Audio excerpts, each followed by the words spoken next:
Competitive exams ప్రిపరేషన్లో current affairs ఎలా చదవాలి, ఎలా మొదలెట్టాలి, చాలా సందేహాలు వస్తుంటాయి ఆస్పిరెంట్స్కి.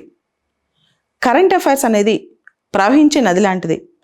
అది ఎప్పుడూ మారుతూనే ఉంటుంది, ఇవాల్వ్ అవుతూనే ఉంటుంది. ప్రతి స్టోరీ వెనకాల బ్యాక్గ్రౌండ్ కూడా చదువుకోవాలి మనం.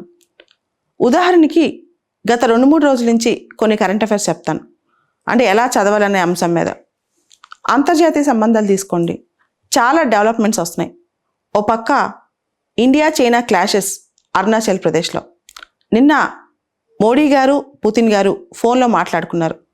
ఉక్రెయిన్ సమస్యకి డిప్లొమసీ డైలాగ్ మాత్రమే పరిష్కారం అని మోడీ గారు చెప్పారు. ఆ పాయింట్ నోట్ చేసుకోవాలి.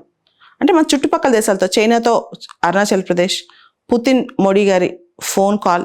తర్వాత పాకిస్తాన్ అయితే పెద్ద గొడవే, చిచ్చే రగులుతుంది ఇండియా పాకిస్తాన్ మధ్య నిన్నటి నుంచి.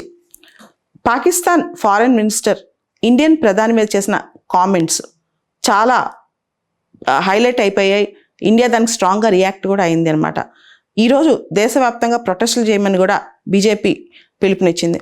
సో ఇండో పాకిస్తాన్ విషయంలో జయశంకర్ గారు Pakistan is an epicentre of terrorism అంటాం. దానికి రిటాలియేషన్గా పాకిస్తాన్ ఫారెన్ మినిస్టర్ బిలావల్ భుట్టో ఏమీ మాట్లాడారు, మోడీ గారిపైన ఎట్లాంటి కామెంట్స్ చేశారు, దానికి ఇండియా మన ఎక్స్టర్నల్ అఫైర్స్ మినిస్టర్ ఎటువంటి స్టేట్మెంట్ ఇచ్చింది, ఇవన్నీ కూడా మనకి చూడండి. ఒక పక్క పాకిస్తాన్, ఇంకో పక్క రష్యా, ఇంకో పక్క చైనా. ఇవన్నీ అంతర్జాతీయ అంశాల్లో చాలా ఇంపార్టెంట్. అండ్ G20 గురించి ఈ సంవత్సరం అంతా ప్రతిరోజు న్యూస్లో ఉంటుంది, ఇది కూడా ఇంపార్టెంట్. ఇవన్నీ కరెంట్ అఫైర్సే అంతర్జాతీయ సంబంధాలకు సంబంధించి. సైన్స్ అండ్ టెక్నాలజీ అనుకోండి, అగ్ని 5 మొన్న టెస్ట్ ఫైర్ అయింది, దాని గురించి మనం చూసుకోవాలి. సైన్స్ అండ్ టెక్నాలజీలో లాస్ట్ మంత్ అయితే GM మస్టర్డ్ ఉంది, బాగా ట్రెండింగ్ టాపిక్. అలానే ఎకానమీ అనుకోండి, ఈరోజున GST కౌన్సిల్ మీటింగ్ ఉంది. మొన్న RBI వాళ్ళు మానిటరీ పాలసీని ప్రకటించారు, మానిటరీ పాలసీ కమిటీ వాళ్ళు. ఇది కూడా మనం గమనిస్తూ ఉండాలి. పాలిటీ అనుకోండి, నిన్న ఈరోజు trending topic Kerala universities bill. Kerala యూనివర్సిటీస్కి వైస్ ఛాన్సలర్గా, అంటే మన ఛాన్సలర్గా గవర్నర్ ఉంటారు కదా, దాన్ని తొలగిస్తూ కేరళ ఒక బిల్లుని తీసుకొచ్చింది. దానికి సంబంధించి వైస్ ఛాన్సలర్స్ని గవర్నర్ ఇంతకుముందు తొలగిస్తూ వాళ్ళపైన షోకాజ్ నోటీసులు ఇవ్వడం, ఛార్జ్ షీట్లు ఇవ్వడం అన్నీ చేశారు.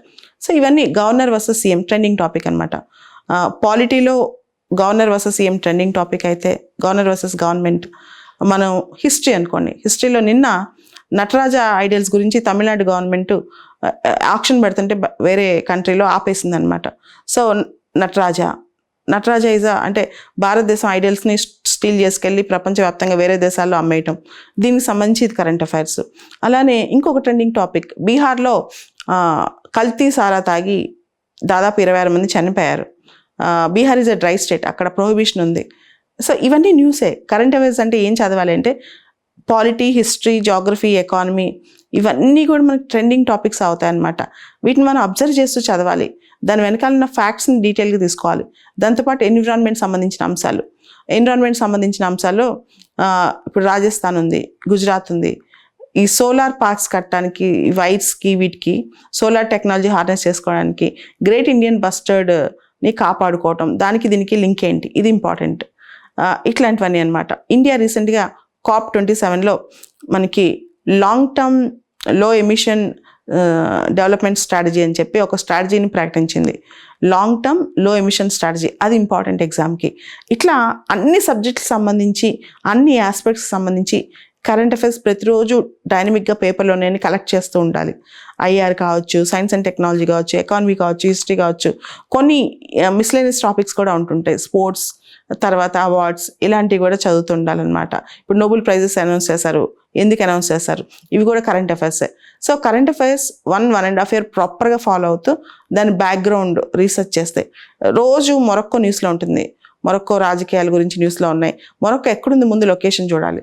సో ఇది కూడా ఇంపార్టెంటే. ఈవెన్ మ్యాప్ పాయింటింగ్ కూడా ఇంపార్టెంటే అనమాట. ఈ మధ్య కొత్తగా వనవాటు ఐలాండ్స్ మునిగిపోతున్నాయి గ్లోబల్ వార్మింగ్కి అని చెప్పి న్యూస్ వస్తూ ఉంది. వనవాటుని లొకేట్ చేయాలి. కరెంట్ అఫైర్స్ని పిన్ పాయింట్ చేసుకుని చదువుతూ ఉండాలి, నోట్స్ చేసుకుంటూ ఉండాలి. అలా ఖచ్చితంగా 1.5 year ఏదో ఒక చిన్న మెటీరియల్ చదివేసి నేను కరెంట్ అఫైర్స్ పాస్ అయిపోతానంటే కుదరదు. ఎవ్రీడే మన ఓన్ మెటీరియల్ మనం ప్రిపేర్ చేసుకోవాలి. ఈ సివిల్ సర్వీసెస్ కానీ, Group 1, Group 2 కాంపిటేటివ్ ఎగ్జామ్స్ కానీ, ఇవన్నీ కూడా హై స్టాండర్డ్ కరెంట్ అఫైర్స్ వస్తున్నాయి కాబట్టి మనం జాగ్రత్తగా చూసుకోవాలి. అంతెందుకు, చిన్న విషయం, మొన్న మోడీ గారు గోవాలో మనోహర్ పారిక్కర్ ఎయిర్పోర్ట్ను లాంచ్ చేశారు. దానికి సంబంధించి కూడా కరెంట్ అఫైర్సే. చిన్న చిన్న పరీక్షలకి దానిలోంచి కూడా క్వశ్చన్స్ వస్తాయన్నమాట. సో ప్రతిదీ పాయింట్అవుట్ చేసుకుని చదువుకోవటం నేర్చుకోవాలి.